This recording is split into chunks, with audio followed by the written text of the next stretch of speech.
Ce que je retiens, c'est que des tas de choses qui devraient être possibles, mais qui sont parfois impossibles dans le monde d'aujourd'hui, redeviennent possibles grâce au fait que tout le monde se parle.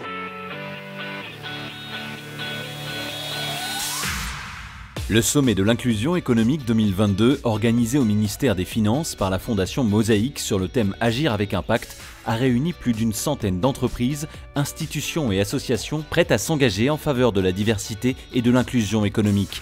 Et 10 000 décideurs se sont mobilisés à cette occasion.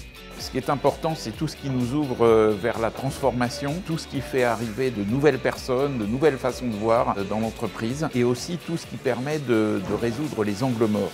Parce qu'aujourd'hui, on a des entreprises qui sont très processées, et c'est souvent nécessaire pour être efficace, mais du coup, on passe à côté de gens qui ont des talents originaux, qui ont des projets incroyables.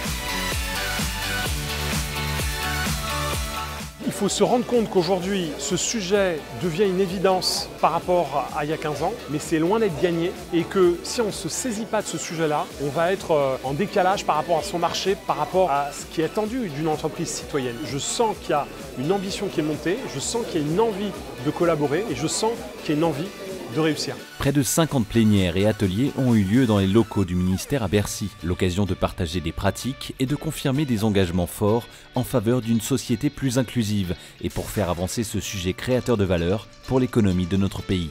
Le gouvernement est totalement mobilisé pour valoriser les talents de notre pays, quelles que soient leurs origines. Quand on fait des choses différentes, il faut les faire ensemble. C'est très important que toutes les personnes qui travaillent sur l'inclusion économique, que ce soit en tant que salariés ou en tant que créateurs d'entreprise, se parlent, échangent les bonnes idées et fassent naître des coalitions. J'aime les aventures humaines, les histoires humaines, et là je trouve que c'est un carrefour justement qui provoque ça. Le sommet de l'inclusion économique, ce sont également des moments d'échange entre des talents et des entreprises engagées. Pas moins d'une centaine de tables rondes pour découvrir des dizaines de métiers, mais aussi des rencontres d'exception entre des CEO et des alumni de la Fondation Mosaïque. En parallèle, un forum dans les travées de Bercy a permis de nombreux entretiens de recrutement concrets. À titre d'illustration, les entreprises parties prenantes du sommet de l'inclusion économique ont réalisé plus de 50 000 recrutements inclusifs cette année.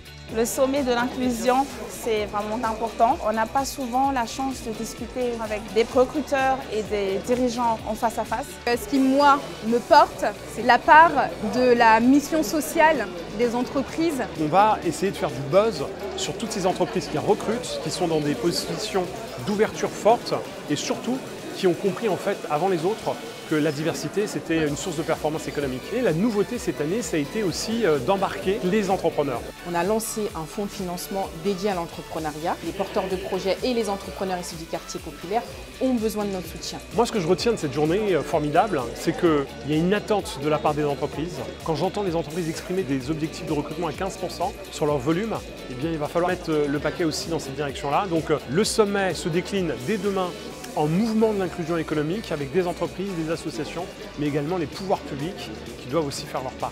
Donc rendez-vous la prochaine fois à l'Élysée. Je vous accueille et on lance de nouvelles initiatives. Ne lâchez rien.